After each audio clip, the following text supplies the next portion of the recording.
E aí você fala assim, mas eu não tenho, não é possível. Aí eu falo assim, pega o seu celular, dá uma olhada ali, quantas horas que você tá ali, ó.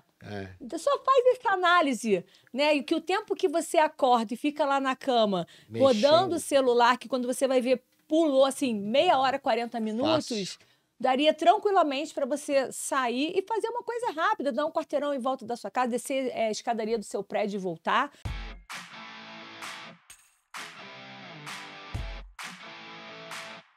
Olá pessoal, estou aqui para convidá-los para o MBA de Gestão Estratégica de Talentos na Era Digital do Grupo Forte Educação.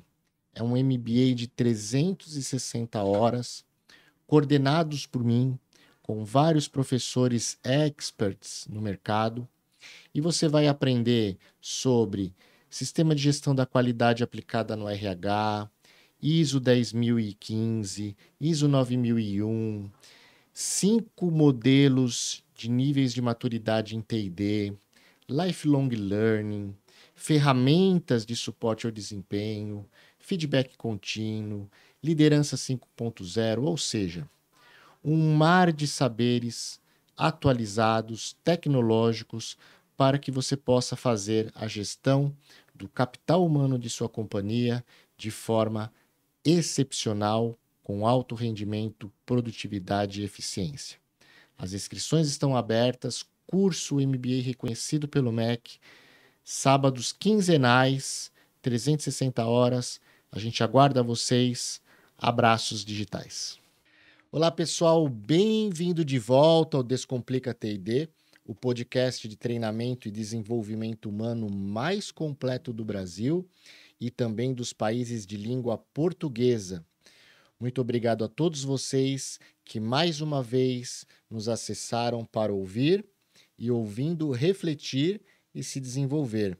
Eu sou Michel Mussolin e você que está aí em casa, no trabalho, levando o cachorro para passear, o gato, na bicicleta, cozinhando, enfim, vocês que despendem, ou melhor, vocês que investem esses 60 minutos semanais para, através da experiência dos nossos convidados, dos seus conhecimentos, da sua forma de ver a vida, vocês possam se inspirar para enfrentar os desafios do dia a dia e também se desenvolver, tanto pessoalmente como profissionalmente. O meu carinho e os meus abraços digitais a todos vocês. Bom, gente, a gente vive hoje num mundo que está cada vez mais doente, seja numa doença física como numa doença mental, e isso está ligado a uma série de fatores, ao que a gente come, ao nosso modo de vida.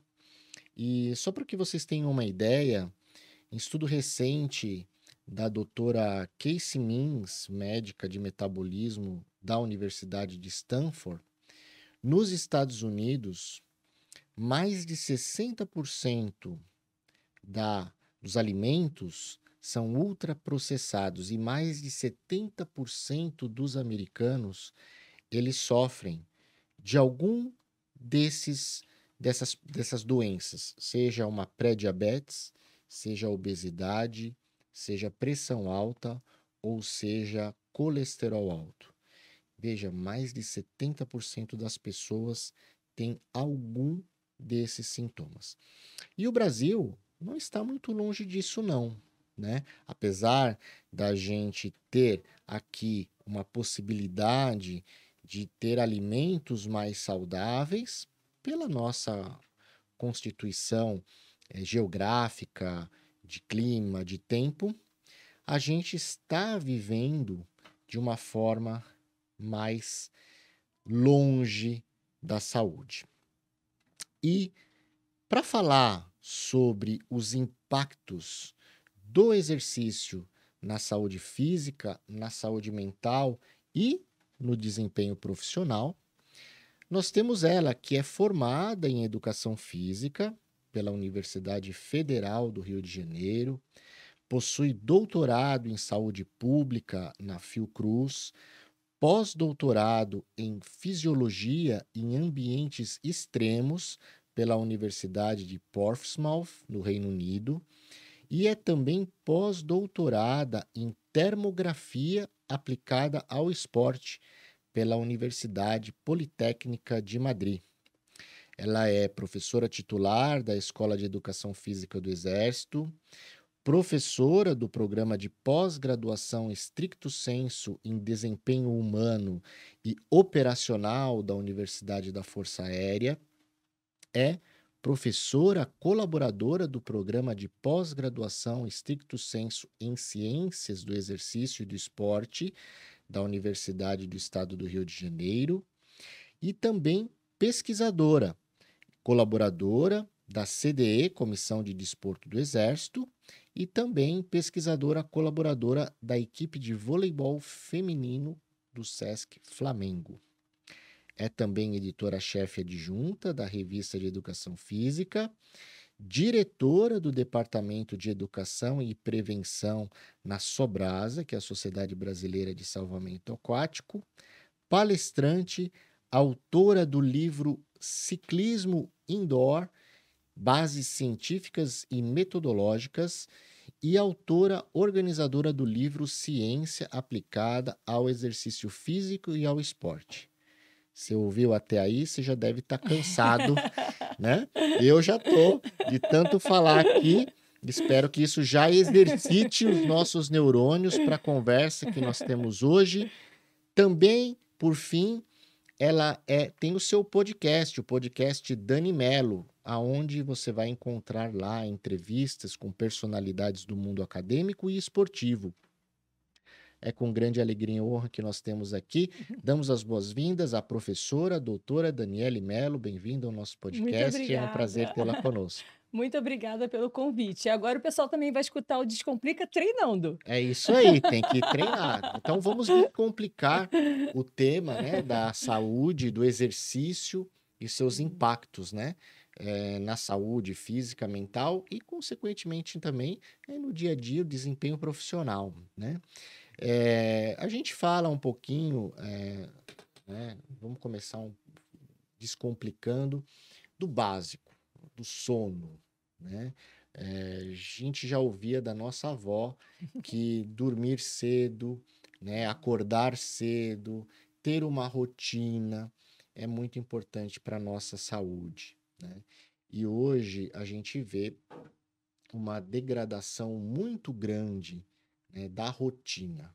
As pessoas, principalmente depois da pandemia, com o home office, com o tal horário flexível, as pessoas começaram a acomodar o tempo da forma que melhor lhe convinha.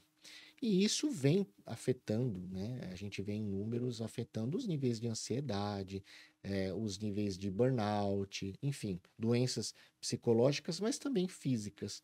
Então, conta um pouquinho para nós sobre a importância do sono para a saúde e, consequentemente, para a vida pessoal e profissional das pessoas. Bom, primeiro agradecer você o convite mais uma vez, dar boas-vindas a todo mundo que está aqui no Descomplica.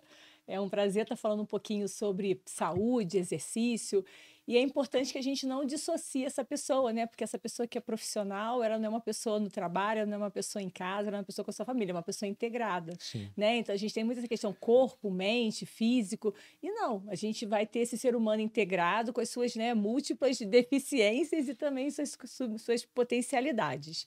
E o sono é uma variável, assim, fundamental. Eu falo que nós temos alguns pilares, e esses pilares estão relacionados, né, ao seu estilo de vida, e um estilo de vida, né, que também está relacionado a um estilo de vida ativo, porque muita gente acha que ser sedentário é só não fazer exercício físico, mas, na verdade, o sedentarismo está relacionado a um comportamento sedentário, né? Então, você pode, por exemplo, né, ter sua rotina lá, por exemplo, de home office, ou passar muitas horas do seu dia no escritório, sentado, trabalhando, mas nos momentos que você está livre, você é uma pessoa ativa. Você, como deu exemplo, você vai caminhar com o seu cachorro, né? Você se desloca, você pega pega uma bicicleta, você, no seu final de semana, você costuma fazer programas, né, que caminhar no parque, de sair, de tentar fazer um pedal, ou seja, você procura ou com atividades ali, vamos dizer assim, de lazer, ou com atividades esportivas, você tentar quebrar um pouquinho desse comportamento.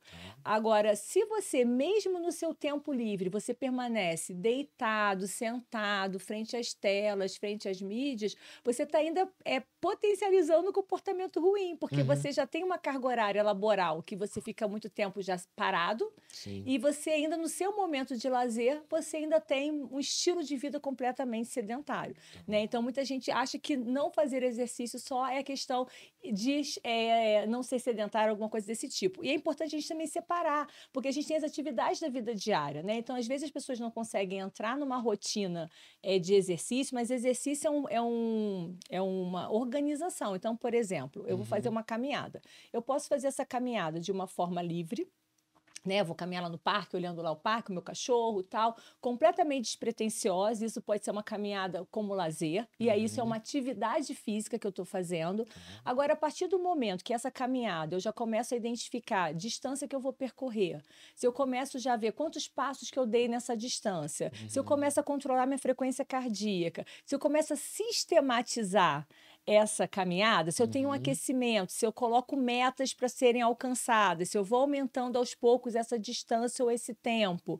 A partir do momento que eu vou organizando isso, isso vai sendo sistematizado e aí isso passa a ser um exercício físico. Né? Então, o exercício, vamos dizer assim, ele é formal. Né? Quando as pessoas têm muito esse mito, eu vou numa academia, eu vou num clube, né? Eu vou numa natação, porque ali você tem uma sistematização daquele exercício. Mas você também pode fazer algumas atividades como forma recreativa e isso vai manter você mais ativo. Né? E aí é mais um passo, é mais um hábito ao estilo de vida saudável. Né? E aí, nesses pilares, né, para você buscar um estilo de vida que é comportamental, mais saudável, entra aí o sono. Né? E aí eu falo do sono, mas não somente o sono, eu falo do sono e também do descanso, da recuperação, porque não necessariamente a gente, quando está dormindo, a gente está descansando, isso também é uma situação importante para a gente abordar aqui, né? Porque muita gente acha, eu dormi muitas horas, e aí o sono não é só a carga horária, é a qualidade do seu sono, porque você pode dormir muito, mas esse sono ser um sono de qualidade ruim. Então, você tem a questão quantitativa, mas é aquela pessoa que, de repente, acorda várias vezes durante a noite, né? Ou tem muitos sonhos, né? Então, quando você acorda, aquele sono ele não foi regenerativo. Acho que muita gente já passou por isso. Acorda, nossa, parece que a cama está nas minhas costas, né? Aquela dificuldade de levantar. Às vezes as pessoas até falam assim, nossa, dormi nem parece. Acordei mais cansado que quando eu fui dormir. Ou seja, esse sono, ele não foi um sono reparador. Ele não foi um sono, né, que conseguiu ali realmente te descansar. Então, a gente sempre tem que pensar nisso, da quantidade, mas também da qualidade desse sono. Para você ter uma ideia, para um adulto, né, as recomendações para que a gente tenha uma quantidade ideal de sono, para você poder ter todo esse processo regenerativo e passar por todos os estágios do sono, que vai do sono leve, do sono profundo, do sono REM, né, que é normalmente essa parte dos sonhos, que a gente fala que é o movimento rápido dos olhos, você precisa de 7 a 9 horas numa pessoa adulta, tá? E isso na adolescência mais, é necessário de 8 a 10 horas. Por isso que muita gente fala assim, adolescente dorme muito, o tempo todo dormindo, mas naquele momento, fisiologicamente, né, até para a formação dele orgânica, é necessário, é importante aquela quantidade de sono. E aí, a qualidade, aí a gente já vai ter um problema, porque é o nosso estilo de vida atual. O que a gente tem no estilo de vida atual? Além de toda essa velocidade de informação, a gente tem muita tela. A gente está o tempo todo exposto ou uma televisão, ou um computador, ou um tablet, o celular o tempo todo. Então, essa luminosidade, esse excesso de informação e essa tela o tempo inteiro, isso aí também faz com que as pessoas tenham dificuldade em adormecer. Né? E o pessoal vai fazer o quê? Eu falei, tirar o celular. Sim. 2 horas antes de você dormir, você vai ter que começar na sua rotina, começar a sentir. Então, aquele hábito, vou deitar, vou ficar lá na minha cama vendo um pouquinho o celular, né? Vendo aqui no YouTube, vendo umas mensagens. Não, vem em outro momento. Porque na hora que você deita, que você vai para o seu quarto, que você fica ali, por mais que alguns equipamentos, eles têm essa questão de proteção de luz, modo noturno, né? Proteção de luz azul, mesmo assim, aquela luminosidade, aqueles estímulos ali dificultam o fato de você adormecer. Então, tem essa velocidade da vida moderna, né? Ainda tem a tecnologia que veio para ajudar em muita coisa, mas também acabou dificultando muito esse processo. E aí, tem gente que já tem facilidade de dormir e que dorme de qualquer jeito. Mas aquelas pessoas que já têm ali um quadro de insônia, já tem um quadro de ansiedade, que já tem mais dificuldade para dormir, esse comportamento, né, antes de dormir, aí complica, aí não vai descomplicar, vai complicar ainda mais, entendeu? Entendi. Agora, você falou uma coisa bastante interessante, né? Que eu associo isso com a carga do nosso esforço cognitivo, né? Então, veja, a quantidade de informações que hoje a gente processa, né, a facilidade com que a gente tem acesso, né, a dados, os estudos mostram que só de informações ruins, o que a gente consome hoje em um dia equivale a 40 anos atrás do que 20 anos da pessoa, né? Porque 40 anos atrás, você tinha ali a vizinha que te contava algo que aconteceu de ruim, né? O que você consumia só o que você lia no jornal. Na mídia impressa, né? E hoje não, hoje você vê o que acontece de ruim no mundo inteiro a milissegundos ali, né? No deslizar do dedo. Então, esse volume de dados, né? Estimaram até que parece que é 1 terabyte de dados por dia, faz um esforço, né? Um esforço cognitivo grande, né? No nosso cérebro. E isso vai gerando, né? Porque nós ainda não estamos preparados, talvez de tanto a gente forçar o nosso cérebro, daqui a algumas centenas de anos a gente... Vamos gerar adaptação, né? Vamos ter adaptação, a gente vai mudar, vai conseguir, né, trabalhar com tantos dados ao mesmo tempo, mas hoje não. E aí isso acaba gerando, né, ansiedade, problemas de depressão, né, e consequentemente, afeta o sono, né? Fora essa parte do cognitivo, né, do volume de dados, né, da tela, da luminosidade, que outros hábitos que hoje nós temos, talvez alimentares ou de forma de dia a dia, que também atrapalham fisicamente o sono? Então, assim, vamos só voltar que tem muita informação aí. Eu vou querer falar tudo, ele vai ficar 2 horas aqui comigo. Vamos lá. Uma questão que eu falei do sono, que eu falei não é só também dormir, mas descansar. Sim. Então, uma situação que também é importante é para você também tentar criar uma rotina, né, que a gente fala que é a higiene do sono. Então, essas pessoas que já têm dificuldade de dormir, né, que eu estou falando aqui dos problemas, mas não estou dando a solução. Sim. Então, a solução é tentar criar uma higiene do sono, que são hábitos. O que eu vou fazer? Né? Então, eu vou tomar um banho quentinho, eu já diminuo a luminosidade do meu quarto, da casa inteira, eu já vou desacelerando, eu vou já diminuindo o volume, né? Eu vou fazer uma leitura, eu vou tomar um chazinho, eu vou procurar sinalizar para o meu organismo que eu estou me preparando para dormir. Entendi. Justamente por causa desse volume que eu tenho de informações. E o sono, ele, na verdade, ele é um impacto também da sua rotina, que acaba vindo aí ao encontro da sua pergunta. Então, assim, eu preciso também cuidar da minha alimentação, da minha hidratação e da minha rotina de exercício também, porque isso tudo também vai ajudar por uma questão hormonal, né? Vários hormônios são liberados aí no nosso organismo para poder ajudar toda essa regulação, inclusive a regulação do sono. Então, falando em relação ao sono, o que pode também, além da rotina de sono, me ajudar? técnicas, por exemplo, de meditação. Algumas pessoas que não consigo meditar. Aí, hoje em dia, você tem até alguns equipamentos, alguns recursos tecnológicos que te ajudam a visualização, a terapia de imagens, a som. Então, tem óculos, por exemplo, né, conectados a fones, que para aquela pessoa que não consegue parar e se concentrar e ficar alguns minutos em silêncio, porque até o silêncio é um momento importante. Sim. E as pessoas não conseguem, né? Um dia eu estava brincando assim, vou estar desonline. Então, as pessoas não conseguem, porque elas estão conectadas, elas estão online o tempo inteiro, né? Então, você às vezes ficar desonline, que eu fiquei brincando com isso, né? Que seja 5, 10 minutos do seu dia em silêncio, sem esse monte de estímulo, já é um momento ali para você começar a desacelerar. E o sono, né? Foi bem interessante que você tocou nesse assunto, porque eu estava lendo justamente essa semana uma revisão sistemática que saiu agora de publicação bem recente, de 2023, falando do impacto do sono. Então, no impacto do sono, olha só como é importante isso, na imunidade, no seu sistema imunológico, no seu sistema endócrino, né? E esse artigo falava de atletas e até na questão das lesões.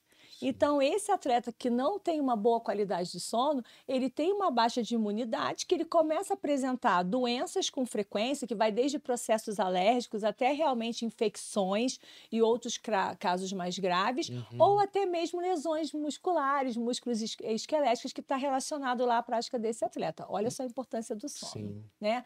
Em relação à parte endócrina, e aí entra também uma outra situação, porque não dormir bem engorda.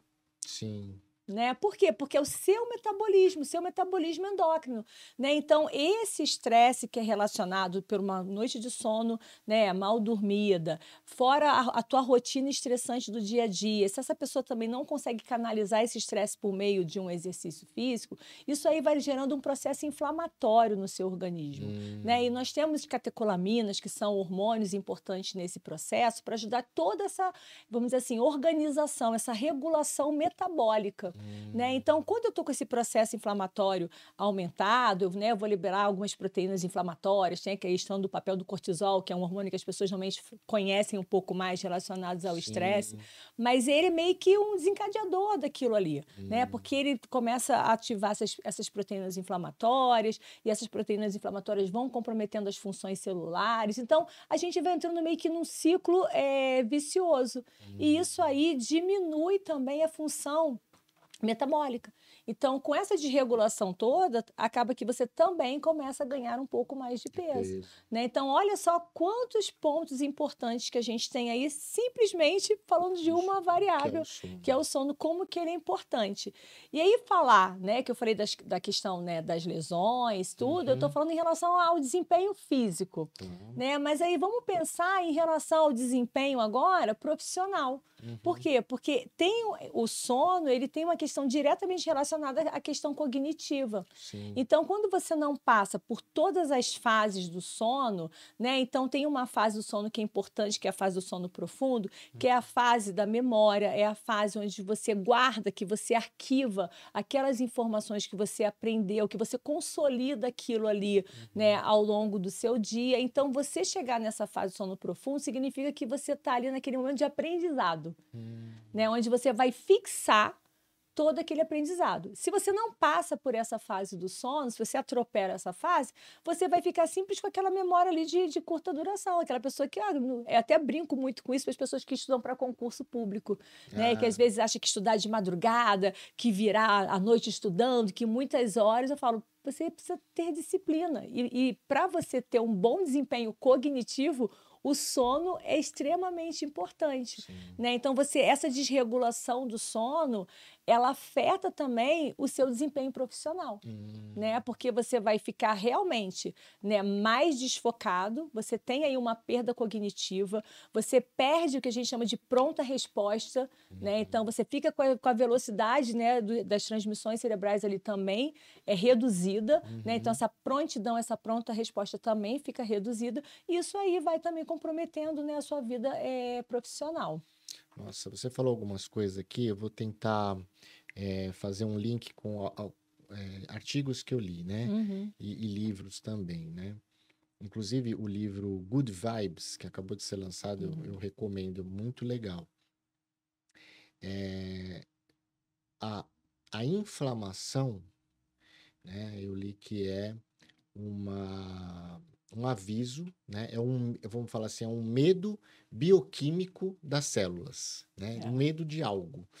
E é um sinal, né, e que a gente deveria ficar agradecido pelo corpo com esse sinal, porque ele nos quer dizer alguma coisa. E aí se estimula, né, a perguntar o porquê está acontecendo isso, né? Então você vê, num estudo de 2023 mostra que lesões, né, probabilidade de ter uma maior doença pode estar relacionado ao sono, coisas que eventualmente a gente nunca vai imaginar, né? E que começa ali com o descanso, né? E quando a gente começa a fazer essa análise, eu lembro de um episódio, né? Eu pratico artes marciais há 30 anos. Esse ano eu fiz 30 anos, né, de Kung Fu, né? E eu lembro que num período ali, 2004, 2005, eu tive algumas lesões, né? E foi um período de bastante estresse no trabalho, em que eu não dormia direito, né? E aí, hoje aqui estou aprendendo, mas assim, na época eu nunca ia imaginar Você que não era por faz essa causa do sono. associação, né? Porque você vê, há 2004, 20 anos atrás, eu era um pouquinho mais jovem, não tinha tantas, né, probabilidades de ter lesão, porque treinava regularmente, enfim. E tive, né, lesões, inclusive um rompimento do LCA, Uau. né, sozinho, né, e que, assim, né, nunca imaginaria, mas poderia eventualmente estar ligado ao sono, porque o único fator aqui, enquanto você falava, eu tentava resgatar na memória, fora da minha Da tua rotina ali, rotina, né? era o sono, É. né, e a gente, né, nesse livro Good Vibes, ele fala, né, ficar atento, né, ter as suas células como os seus nenês, né? Então, quando o nenê chora, quem ainda não é pai e mãe não sabe o que eu vou falar, né? Mas tem muito jovem aí, mas assim, ou então seu pet chora, né? Você vai lá, poxa, tá com febre, tá com fome, você tem alguns checklists ali que você segue. Quando acontece algo no nosso corpo, é como se fosse uma célula chorando. Ela tá querendo nos avisar de algo, né? Então é importante parar, refletir e falar o que está acontecendo, né? E normalmente o que a gente faz? Toma anti-inflamatório e segue o jogo e não muda, né? Essa parte que você fez esse retrospectivo lá para você é muito interessante, porque principalmente quando você é mais novo, que você tem ali fisiologicamente seu organismo preparado para aguentar essas pancadas, né? E você também se recupera muito mais rápido dessas lesões, desses processos, você normalmente não associa aos seus hábitos. Né? Então, assim, o que você precisa para um bom desempenho? Aí eu vou falar físico, né? Uma quantidade de sono adequada, uma qualidade de sono adequada, um bom descanso, uma boa alimentação, uma boa nutrição e um controle da sua carga de treinamento. Essa carga de treinamento tem que ser muito bem dosada para que você também não leve a um estresse fisiológico excessivo. Então, assim, um atleta de alta performance, né, ele para poder desempenhar, ele precisa dormir bem, ele precisa estar descansado, ele precisa se alimentar bem, se hidratar bem e ter o controle da carga de treinamento dele, que isso aí já é em relação ao técnico dele, ao preparador físico dele. Muitas das vezes, ele coloca a culpa da lesão ou da falta de desempenho dele lá na carga de treinamento. Ah, não, a planilha está errada, meu treinador não soube. Ah, por que eu não estou desempenhando aqui? Então, ele sempre terceiriza a responsabilidade. Mas isso é fácil, isso é na vida inteira, né? Isso. A gente é expert, pós-doutor em terceirizar as nossas falhas, né? E aí, olha só como aquela nossa ligação que eu falei, né? Olha só como é importante você começar a ver o que você faz na sua vida esportiva e como que isso pode ser traduzido para a sua vida profissional. O quanto que eu também terceirizo essa responsabilidade em outros setores da minha vida. Né? E terceirizo principalmente em relação a mim, né? Porque muitas das pessoas que não fazem o exercício regular é por falta de tempo. E aí eu falo, poxa, vamos fazer o seguinte, me dá 1% do seu dia. Aí você fala assim, vamos arredondar 20 minutos. Eu quero 1% do seu dia. Tá, em 20 minutos você faz um treino? Faço. Faço um treino de alta intensidade, um treino que você vai ter um gasto calórico. Eu preciso de 1 minuto do seu dia.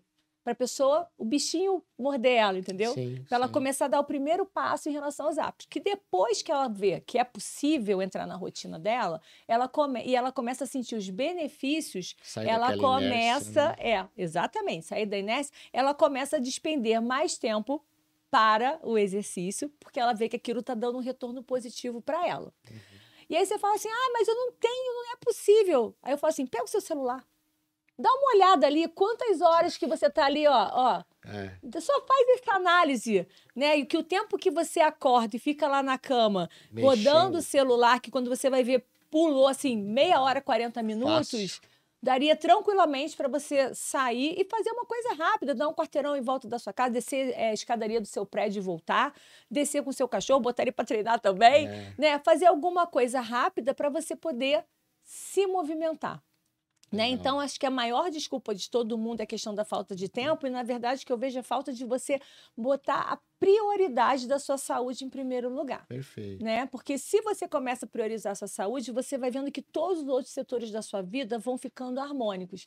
Então, melhorando o seu desempenho ali naquele momento físico, mas que também vai melhorar o desempenho em todas as suas áreas. E principalmente na sua saúde e na saúde da sua família, porque você também vai criar hábitos positivos com as pessoas que moram com você.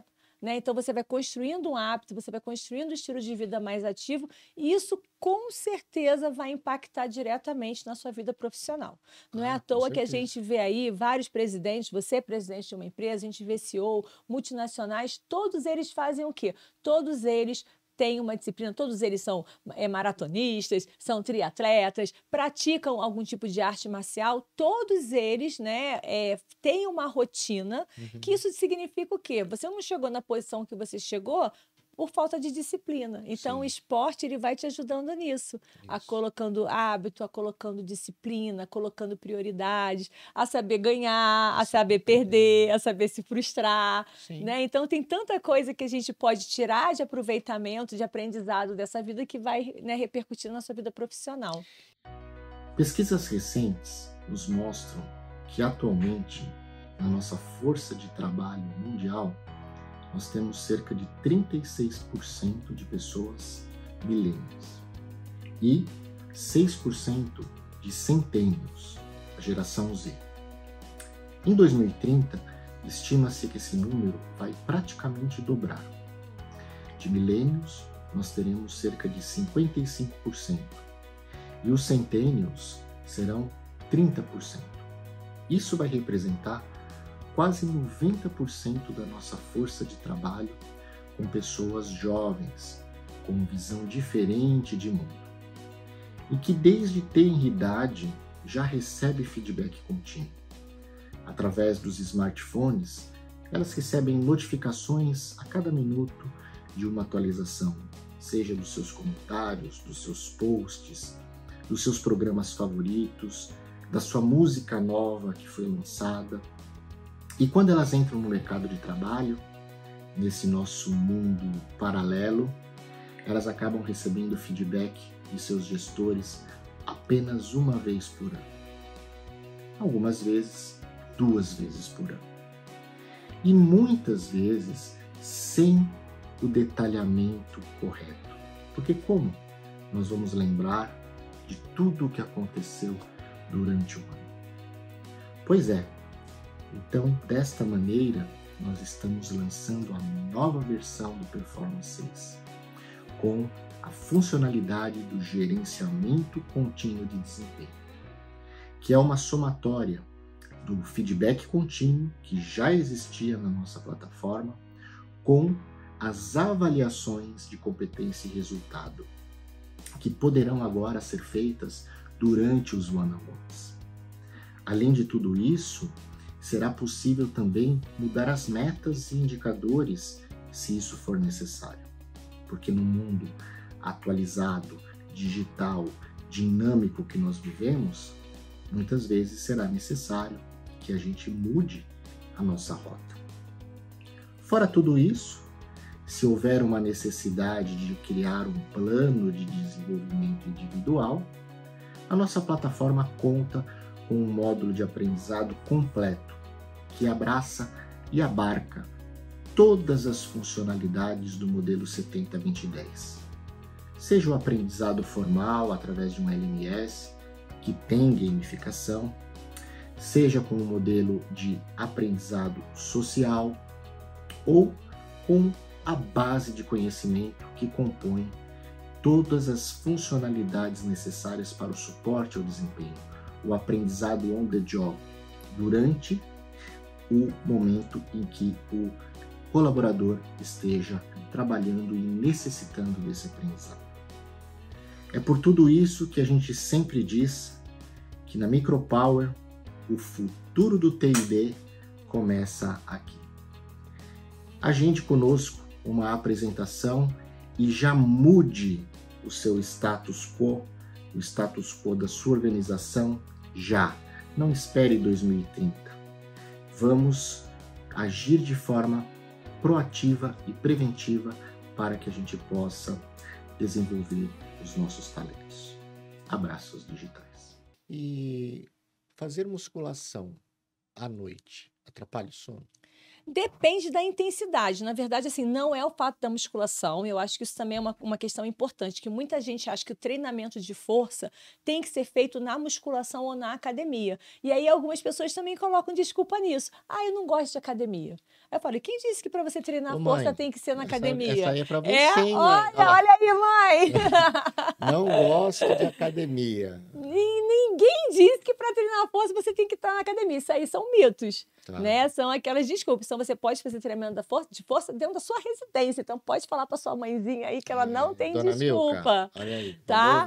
Então, você pode fazer dentro da sua casa. Você pode usar, inclusive, recursos assim do seu dia a dia, domésticos, ali, utensílios domésticos para poder ajudar nesse processo. Então, primeira coisa é isso. Então, não tem problema. E eu costumo também brincar que muita gente fala isso. Ah, qual o melhor horário do treino? Isso. Porque tem a questão do metabolismo, do seu relógio circadiano, tem tanta coisa que é falado isso. Eu falo assim, gente, na sociedade que a gente vive hoje, o melhor horário para treinar é o horário que você tem. Tá, então não tem isso. E, né? E comer muito? Mas aí eu vou voltar lá na sua pergunta, para a gente poder fechar essa questão do sono. Quando você faz um treinamento à noite de alta intensidade, ele vai dificultar você dormir. Tá. Então, o treinamento, né? Se você treina à noite, tarde, você vai precisar também, até teu organismo voltar a desacelerar, isso vai acabar impactando, você vai jogar teu horário de sono mais, né, vamos dizer, mais distante, vai dormir cada vez mais tarde. O ideal é que você faça um treino regenerativo, ou que você finalize o seu treino com alguma atividade de baixa intensidade para poder te induzir a desacelerar a sua volta calma para você conseguir dormir mais facilmente. Então, quem treinar muito intenso, muito forte à noite, vai demorar pelo menos aí umas 4 horas para poder dormir.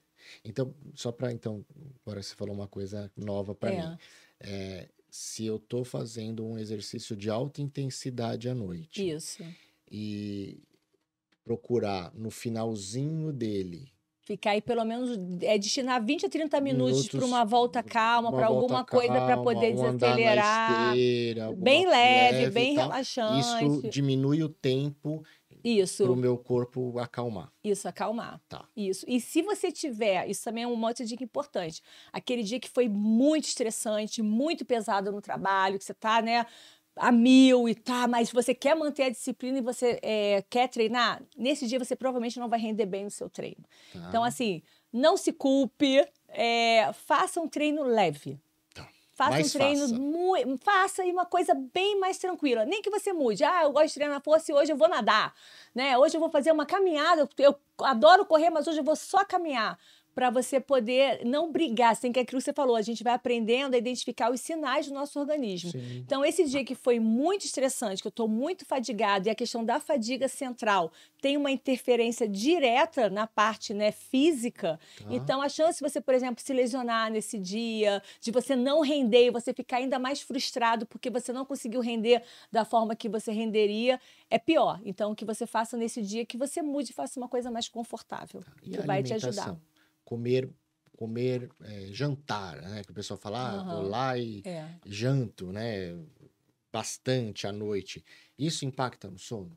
vai impactar porque você vai demorar um tempinho lá para você poder digerir. Então, quem gosta de comer comida, né? Comida de verdade, jantar, o ideal é que você tenha também aí um intervalo grande entre o horário do seu jantar até a hora que você vai dormir. Umas 4 porque horas. você vai precisar ir exatamente umas 4, 5 horas para você começar a desacelerar, principalmente dependendo do alimento. Né? Então, por exemplo, proteína. Proteína vai demorar mais tempo para ser digerida. Né? Então, isso aí pode impactar um pouquinho mais no seu organismo. Tem aquelas coisas que são tradições antigas que viram cultura popular, né? Que é você comer como rei, né? Acordar como rei, né? Almoço como príncipe e jantar como mendigo. Isso, porque você vai ajudando o seu metabolismo. Né, nesse processo.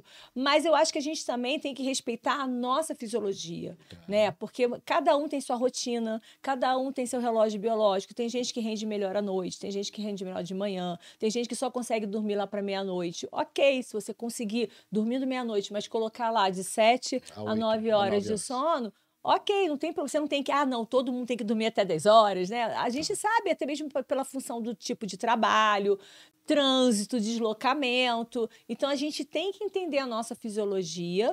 E também, eu acho melhor você comer até comida de verdade, você comer alguma besteira, algum junk food, que você estava falando aí dos ultraprocessados, né? Sim. Então, eu sempre vou pela comida de verdade. Ótimo, que você coma de uma forma saudável.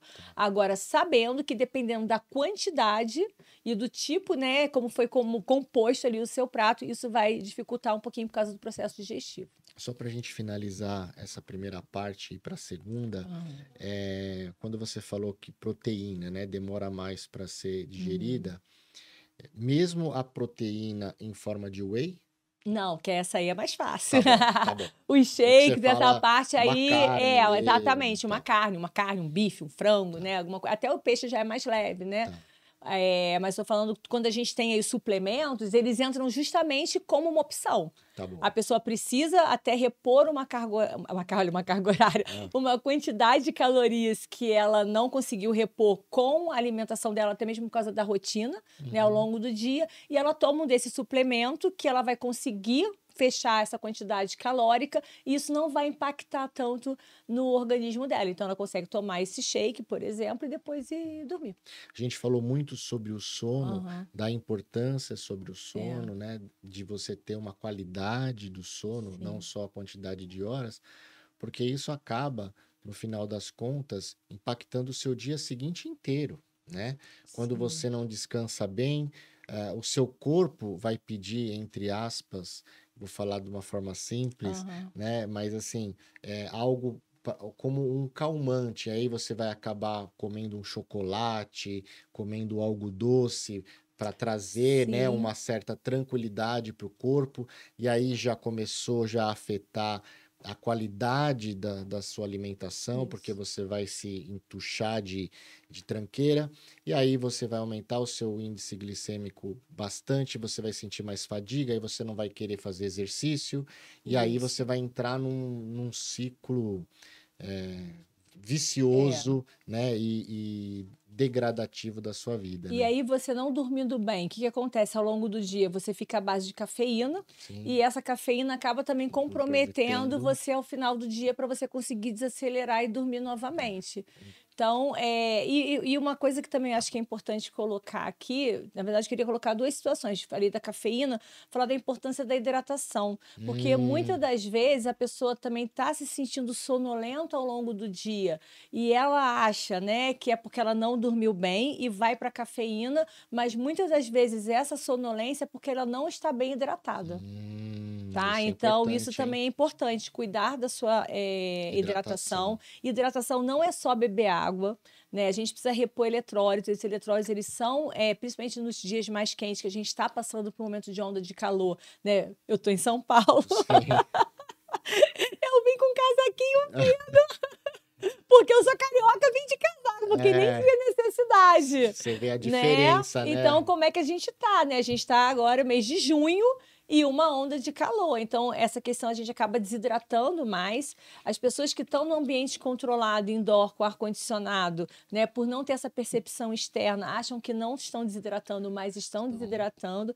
Então, acho que é importante a gente destacar isso aqui para ter cuidado com a sua hidratação. E um outro parâmetro também que acho que é importante para a gente fechar essa parte do sono é falar que não adianta aquela pessoa que perdeu uma noite de sono ou que não dormiu bem, querer chegar no final de semana, ou no seu dia de folga, ou no feriado, e querer dormir tudo que ela não dormiu a semana inteira, porque isso é pior ainda, porque seu organismo é como se ele ficasse em pane, em curto-circuito, porque a gente tem o nosso relógio biológico, a gente chama que é o nosso ciclo circadiano, e esse ciclo circadiano, ele já meio que é identificado. Todo dia o Michel ele vai dormir 11 horas da noite, ele acorda às 6 horas da manhã. Ele meio que já identifica. Um dia que você for dormir 10, um dia que você acordar às 7, você tem ali, vamos dizer assim, um desvio padrão pequeno. Tá. Mas um dia que você saiu com a sua família e aí você chegou, foi pra night. Aí você chegou 3 horas da manhã em casa. Normalmente 3 horas da manhã seria o horário que você estaria ali, né? No meio, no ápice. Mas você foi lá, era um evento importante, né? A gente também vive de vez em quando, né? E aí só que você tinha que manter sua rotina no dia seguinte e você teve que acordar cedo, dormiu pouco. É melhor ao longo daquele dia seguinte, né? Se você tiver a oportunidade, tirar aquele cochilinho da tarde que a gente brinca que é o sono da beleza. Ou tentar, na medida do possível, ficar ali com a hidratação, um cafezinho, e tentar ir dormir um pouco mais cedo, né? Para você tentar recuperar isso. Ou se você, por acaso, você fez isso na sexta-feira e sábado era um dia de folga. Aí você, então, sábado amanhã eu posso acordar até meio-dia. Isso é um crime. Entendi. Então, você não precisa acordar às 7 horas da manhã, mas você pode pelo menos acordar ali umas 8, umas 9, mas você querer compensar, né, toda aquela carga horária para acordar meio-dia, 2 horas da tarde, o seu organismo ele fica em pane, ele não reconhece. E aí a sensação que muitas das pessoas aqui vão se identificar é que você sai da cama que parece que a cama está em cima de você.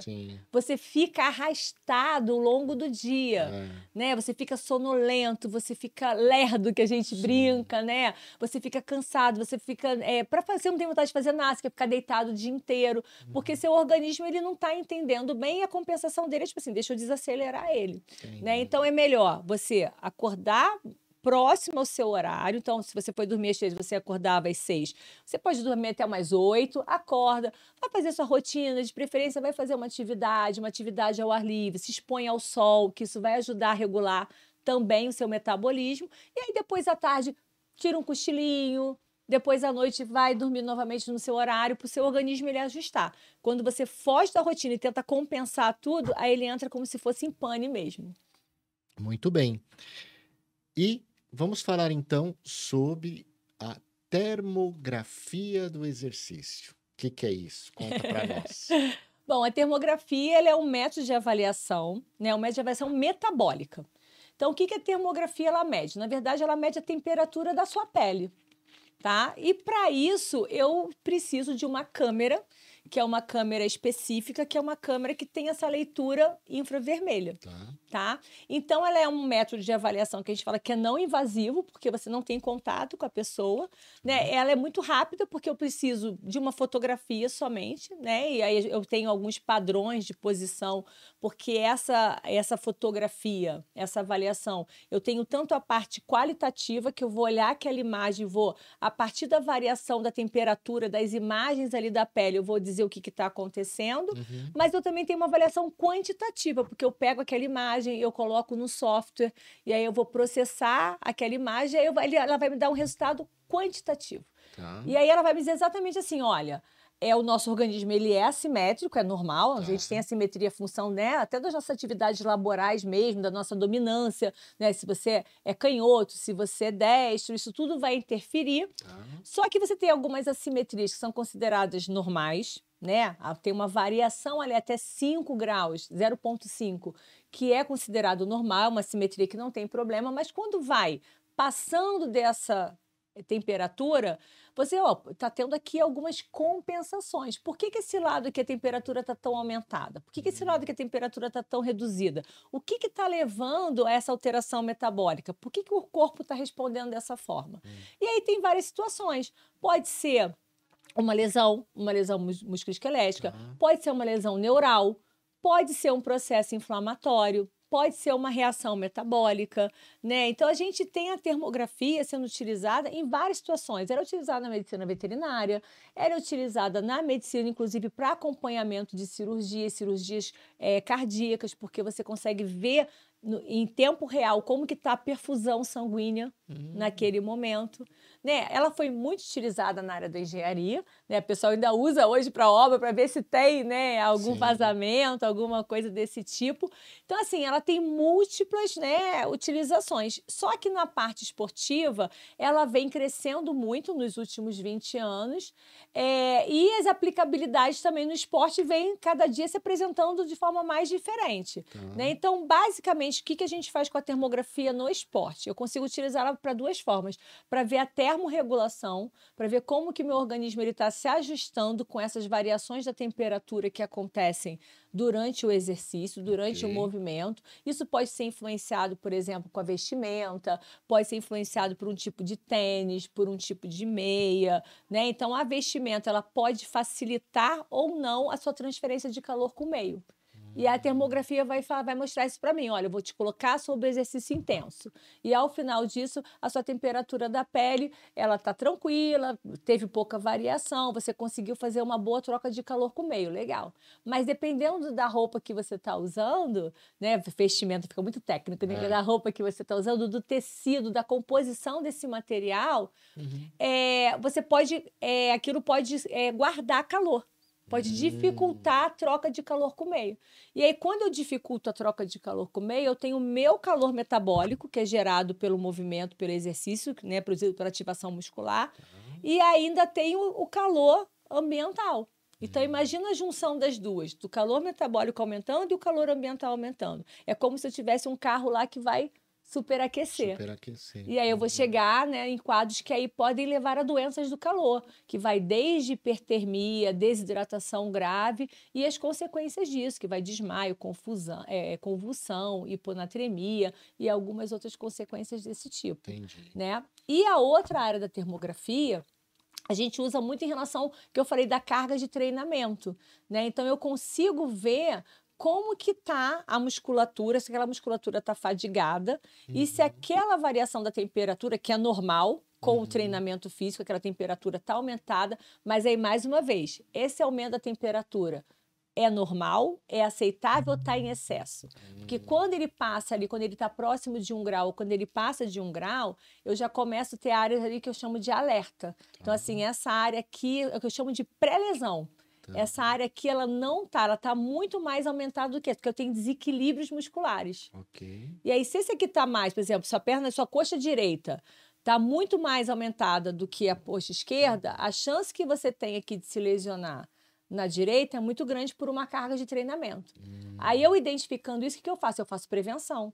Aí eu vou colocar você no recovery, eu vou diminuir a carga de treinamento, se eu puder tirar você de um treino que é mais forte, remanejar, eu vou remanejar, eu vou trabalhando, né, que a gente chama com a profilaxia, com a prevenção, para não deixar essa musculatura estourar. Entendi. E quando já tem a lesão? Quando já tem a lesão, a gente identifica que está lesionado e a gente vai fazendo um acompanhamento junto com uma equipe multidisciplinar.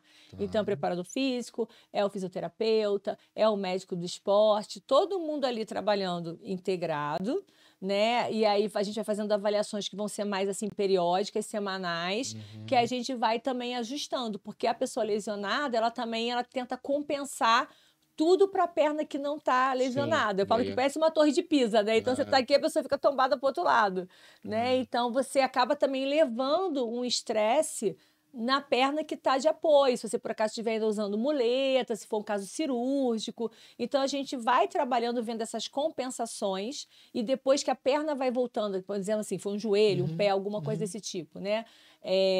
Começar a ser utilizado já, você vai também falando, ó, aqui pegou pesado demais, ó, aqui está compensando aqui, ó, tem que mexer aqui, vamos trabalhar mais na fisioterapia. Então, a gente vai o tempo todo fazendo essa avaliação multidisciplinar e isso faz com que esse atleta, ele fique menos dias ausente. Entendi. E ele retorna mais rápido.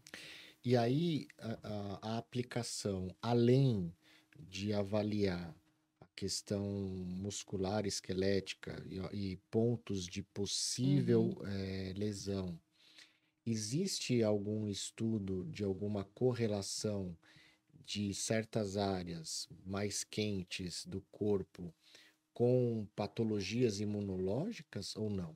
A gente tá assim, a termografia ela tá crescendo muito, né? Tá, Então tem pessoas específicas trabalhando com determinadas áreas. tá. Então existe, por exemplo, a gente está utilizando a termografia, é de um grupo de pesquisa, que é um pesquisador que trabalha comigo, que é o Dr. Samir Rosa, que ele está vendo a questão do tecido adiposo marrom. Então, para pessoas que têm síndrome metabólica. Então, a gente consegue identificar quando você pega pessoas que não são sindrômicas e as pessoas que têm a síndrome metabólica, que a distribuição dessa gordura marrom, que também é uma área muito nova da parte do controle da obesidade, entender o papel do tecido adiposo marrom, né, entre os outros tecidos que a gente conhece da gordura, né, você assim, da gordura amarela, então a gente vê o papel desse tecido no metabolismo, então a gente consegue ver que as pessoas que são ativas, as pessoas que não são sindrômicas, eles têm esse tecido mais ativo e o metabolismo mais acelerado, né? Então tem muita coisa ainda na parte assim de doenças crônicas aparecendo, mas por exemplo, para diabetes, ela é muito controlada principalmente em casos que já está avançado de amputação. Então, o pessoal utiliza a termografia e isso aí já inclusive minimizou que fosse feita uma amputação completa. Foi feita uma amputação parcial porque você vê que ainda está chegando sangue, que está tendo perfusão sanguínea, que ainda está tendo regiões ali que estão ativas. Então, isso aí também minimiza de você ter uma amputação, às vezes, mais radical. Né? Então, tem muita coisa ainda para ser explorada. Eu falo que é uma caixinha ainda de possibilidades a utilização da termografia, e aí acaba que cada um puxa mais para sua área. Então, se eu tenho lá, por exemplo, um médico endocrinologista, ele acaba entrando mais nessa parte mais da síndrome metabólica, da obesidade, de mapear pontos de gordura abdominal, né? Aí, eu sou mais voltada para alta performance, então eu acabo focando muito nessa questão da carga de treino, do estresse físico. Aí tem exatamente essa parte do tecido adiposo marrom. Tem outras pessoas que trabalham já com a parte já de lesões neurais, que aí quando você tem lesões neurais, aí a temperatura fica mais baixa, ela fica mais azulada, não fica... Porque o pessoal acha que é tudo vermelho. Ah, tá vermelho, tá ruim. Não, é bem os extremos, né? O vermelho e o azul. Então, você tem o aumento da temperatura e a redução da temperatura. Então, essas lesões neurais. Então, vai muito da linha de pesquisa de que cada um está fazendo, mas as possibilidades são enormes, como eu falei, não só na área esportiva, mas na área médica e também na medicina veterinária. Nossa, muito bom, hein? Ó, e Rogério, tecido adiposo marrom não é a sua barriga depois da praia, não, tá? Toma cuidado, vai ler Fica lá. aqui na área supracavicular, é onde a gente ativa, ele só é ativado na parte do frio. Então, quando a gente faz a pesquisa, a gente coloca normalmente essas pessoas, né, com as mãos ou com o antebraço submerso numa temperatura mais baixa de água durante 5 minutos para você poder ativar. Que a gente consiga... A teoria veio, né, que as pessoas que vivem em ambientes frios têm esse tecido mais ativado. E a partir daí a gente começou a estudar essa área. Nossa, isso muito legal. É algo bastante novo, né? Muito, é muito recente. Né? É muito Bastante recente. novo, né? Bom, me fala então dicas, tá? Para os profissionais de hoje, as pessoas que estão nos ouvindo, né? Que acham mais desculpas, né? A gente falou no comecinho que terceirizam sempre a sua falta de tempo para não planejar a sua saúde. Aí é interessante que aí quando a pessoa toma um susto, né? Aí ela acha tempo para fazer as coisas, né? Então, dê para nós dicas, né, de autocuidado, né? Como talvez ressignificar a nossa forma de ver a saúde, né? De uma maneira prática, descomplicada, para as pessoas pararem aí para pensar quem ainda não cuida da sua saúde, começar a ter o início, o primeiro passo, e quem já cuida poder aprimorar. Eu acho que a primeira coisa é você colocar metas palpáveis. Tá. Não adianta você falar assim, eu quero correr uma maratona. E você não caminha nem até o ponto do ônibus. Entendeu? Entendi. Então, você tem que colocar pequenas metas. Não, eu vou começar a caminhar 1 quilômetro. Ok, que você... são 2 quarteirões da minha casa, são 2 voltas no quarteirão, não sei, o que for. Vou saltar um ponto mais distante, vou caminhando. De você colocar metas palpáveis para que você celebre essas pequenas vitórias. Né? Então, aí você, 1 quilômetro, consegui encaixar na minha rotina nos meus 20 minutinhos. Né? Então, agora... já vou caminhar um pouquinho mais. Aí vai para 2, vai para 3. Eu estou dando exemplo de caminhada, mas eu acho que a primeira coisa é você achar alguma coisa que você se identifique. Porque aí entra outra desculpa, como você está falando da sua mãe. Eu não gosto de academia, eu não gosto de fazer musculação. Né? E aí, a pessoa não gosta de exercício. Eu falo, você já testou todos? Porque não é possível. São inúmeras possibilidades. Então, assim, desconstrói que o exercício tem que ser na academia, que o exercício tem que ser no clube, que tem que ser uma natação, que tem que ser uma corrida, que tem que ser musculação. Acha alguma coisa que te dê prazer. Porque não é possível que inúmeras possibilidades que a gente tem. Tem dança, gente. Tem dança. Né? Tem skate, tem tanta possibilidade. A gente está indo o break está indo para a Olimpíada, né? Tem tanta coisa, não é possível que nenhum, né, dentro dessas inúmeras possibilidades, não tem nada que você goste, né? O esporte, né, os exercícios coletivos, eles te ajudam nesse processo também. Você está inserido num grupo, porque aí entra a questão social e aí você começa a sentir parte daquele grupo. Né? Então, você começar a fazer alguma atividade e você se colocar dentro de um grupo também é legal, porque aí você tem o seu compromisso. Não, eu marquei com o Michel que eu ia jogar hoje com ele. Né? Uma partida de tênis, que é uma dupla, né? Ou um esporte maior, sei lá, um futebol, o que for. Não, eu marquei que ele está contando comigo. Então, muitas vezes ele vai porque ele deu a palavra para você, ele nem queria, mas ele se comprometeu e você já mandou um WhatsApp para ele. Hoje... não esquece nossa pelada mais tarde. Né? Então, o exercício coletivo, ele também te ajuda o grupo te traz. O grupo traz essa aderência. Né? Então, isso é importante. Mas também não usa desculpa de ter sempre com alguém. Vou começar a fazer com meu marido, vou começar a fazer com a minha irmã, vou começar a fazer com a minha mãe. Aí, daqui a pouco, o outro desiste, aí você, não tenho mais ninguém, então não vou mais não. Não vou mais não. Né? Então, não use essa bengala, né? É legal você trazer alguém para te motivar nesse processo, mas se a pessoa também não for, não continuar, você continua. Né? E eu acho que o mais importante nesse processo todo, da falta de tempo, é você se priorizar.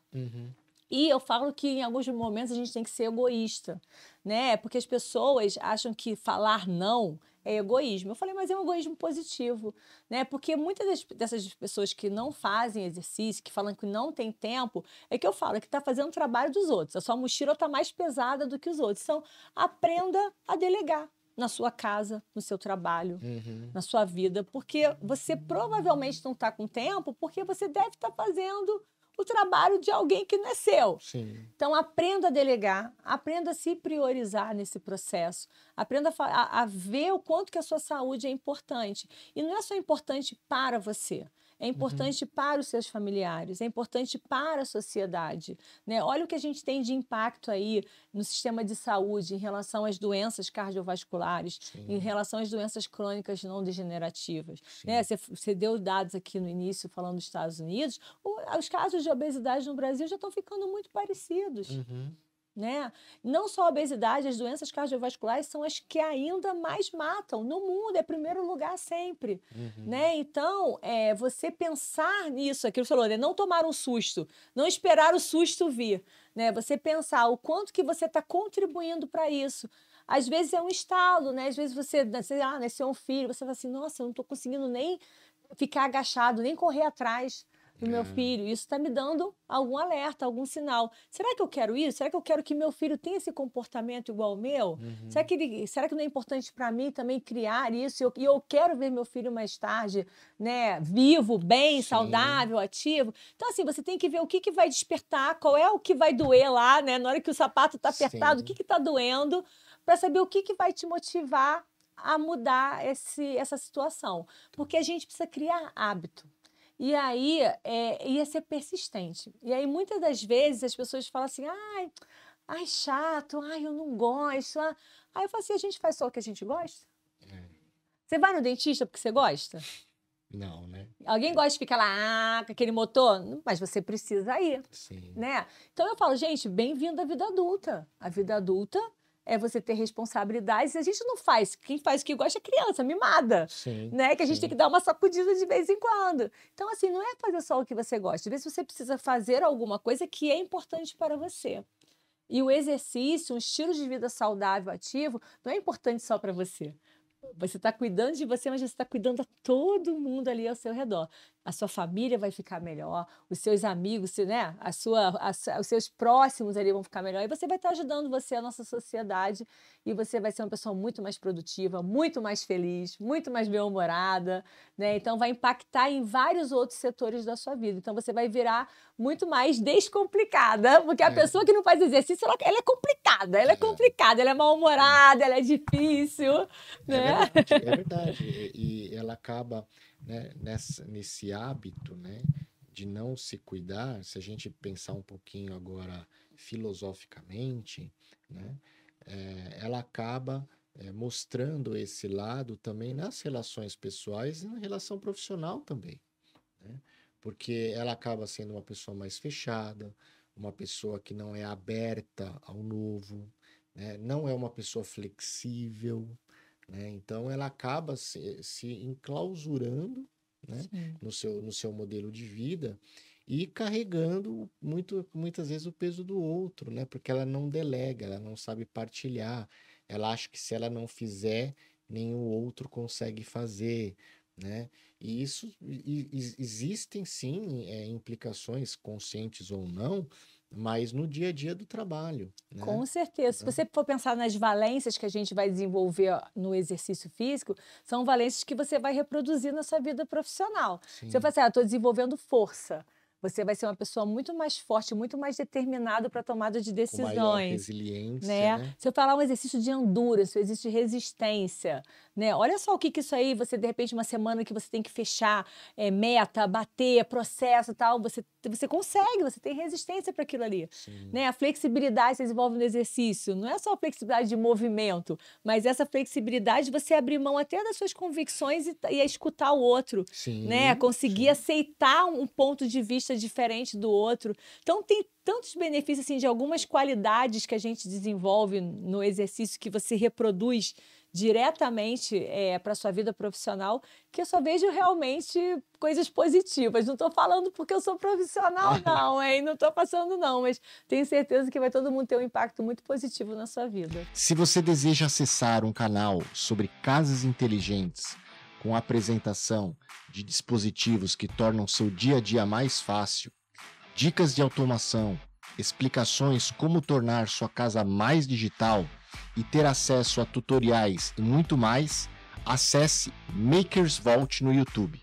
É tudo junto. Makers Vault, o segredo dos fabricantes, o canal para aprender e se desenvolver. Bom, te falei que ia ser muito rápido. Chegamos na nossa 1 hora. E a gente costuma finalizar o nosso bate-papo com 3 perguntas rápidas. Tá bom. Né? Então, primeiro, qual foi o seu momento mais positivo, mais realizador da sua carreira? Olha, eu tive alguns, tá? Mas um que realmente foi, eu falei, nunca imaginei estar aqui. Foi quando eu fui dar uma palestra dentro do Comitê Olímpico Internacional, que foi lá em Olímpia, na Grécia. E naquele auditório eu fiquei alojada naquele lugar histórico, representa não só a história do esporte, mas a história da humanidade, né? E estar ali podendo representar o meu país e passar o meu conhecimento. E naquele auditório que eu falei, gente, as maiores autoridades do esporte do mundo passaram aqui, que é um lugar extremamente restrito, né? Que poucas pessoas têm acesso. Você não pode chegar, eu quero conhecer, né? Você é convidado para estar lá dentro. Então, quando eu fui dar essa palestra lá e quando o cara falou, Dr. Daniele Mello, from Brazil, eu vou falar para você que até agora eu me arrepio, que foi realmente um momento assim na minha carreira sensacional. Legal. Emocionante. E o momento de maior aprendizado, falha, né? Porque a gente aprende nas falhas, né? Sim, e hoje, lembrando, né? Com a sua maturidade, o seu conhecimento de hoje, talvez você tivesse feito diferente. Por que que a gente faz essa pergunta aqui para os nossos convidados? É aquela famosa frase, né? Você aprende pela dor ou pelo amor, né? Sim. Então, ouvindo essas experiências, talvez o pessoal possa refletir e já mudar o curso da sua história sem ter que passar pela dor. Olha, é difícil, porque eu acho que falha, a gente tem várias, né? A gente não fica falando o tempo todo. E eu já vou fazer 30 anos de profissão. Eu comecei a dar aula muito nova, com 21 anos. E o que eu vejo, assim, ao longo da nossa vida, a gente tem muito mais erro do que acerto, principalmente quando você é mais nova, Sim. né? Mas uma coisa assim, e aí eu falo que é o iceberg, né? A pessoa só vê lá a ponta e ninguém vê o que foi construído aqui. E na minha vida assim, acadêmica, ao longo da minha vida profissional, eu nunca parei de estudar. Nunca. Então, eu emendei graduação, mestrado, doutorado. Aí, depois que eu passei num concurso para a ESEFEX, eu fiquei uns 8 anos para minha filha ficar um pouquinho mais velha. E depois eu fui fazer pós-doutorado. Mas eu nunca, nesse momento, parei de estudar. Só que eu tive vários momentos assim da gente bater cabeça, da gente puxão de orelha, de chefe, de puxão de tapete de colega de trabalho, né? De você, às vezes, ser inocente demais, aberta demais. Mas, assim, uma coisa que eu acho importante falar para quem está aqui, que em nenhum momento desse processo todo eu me coloquei como vítima. Em nenhum momento desse processo todo eu deleguei. Sabe? Ah, não, é porque eu sou mulher. Ah, é porque eu sou isso. Ah, a culpa é dele. Assim, todos assim, as quedas que eu tive, né? E eu falo que foram tropeções. Algumas a gente rala o joelho, algumas a gente faz cirurgia, né? Então, alguns você volta mais rápido, outros dias às vezes você demora um pouquinho mais para voltar no processo. Mas todos eles eu usei esse tempo como autoaprendizado, como oportunidade de melhoria. Então, sempre que aconteceu alguma situação, eu sempre fui aquela de parar e falar assim, tá, o que eu contribuí para isso? Entendi.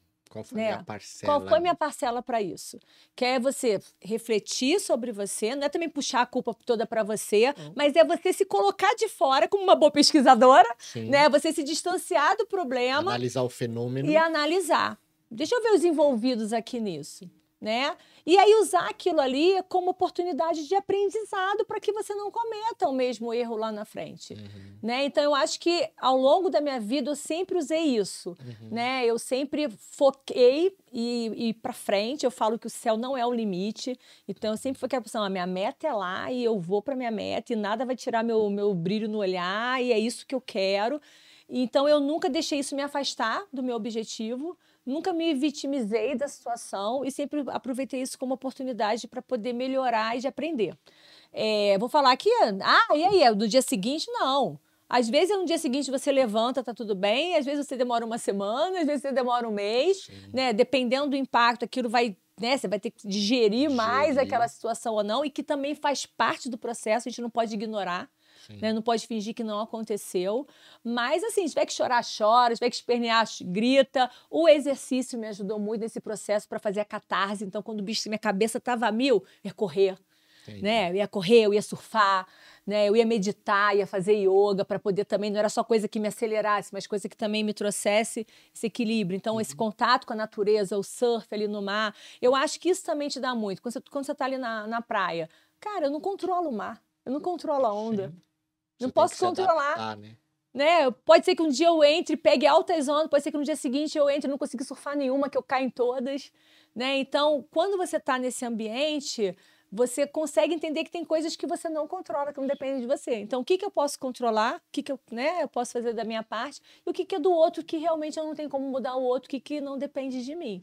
Então, eu acho que isso é uma oportunidade assim, de reflexão para deixar aqui para as pessoas, para não deixar isso desanimar. E persistência, aquilo que a gente falou. É persistência, resiliência. Ninguém que eu conheça teve uma história de vida fácil. Todas as pessoas que eu conheço são pessoas bem-sucedidas, são as pessoas que são resilientes, focadas, fortes. Vai. E, para finalizar, como você define o seu propósito de vida, o seu propósito profissional, ou se são a mesma coisa? A gente não tem como separar, né? Mas, assim, eu sempre falei isso e falo para todo mundo que acho que a única missão que a gente tem nessa vida é ser feliz. Então, a gente tem que fazer aquilo que nos traz realização. Né? Que quando você está feliz naquilo que você faz, que o dinheiro vem como consequência, né?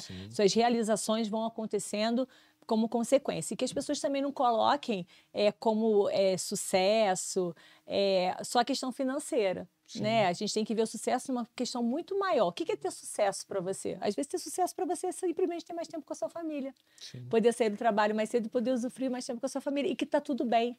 Né? Então as pessoas não têm história de desempenho.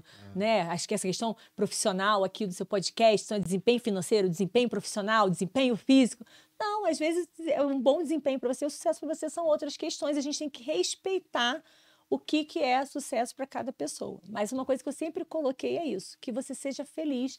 Teu olho tem que brilhar quando você fala do que você faz, né, nessa vida. E eu sempre fui uma professora, né? Comecei na universidade, na verdade, na minha graduação, eu fui direto para o mestrado.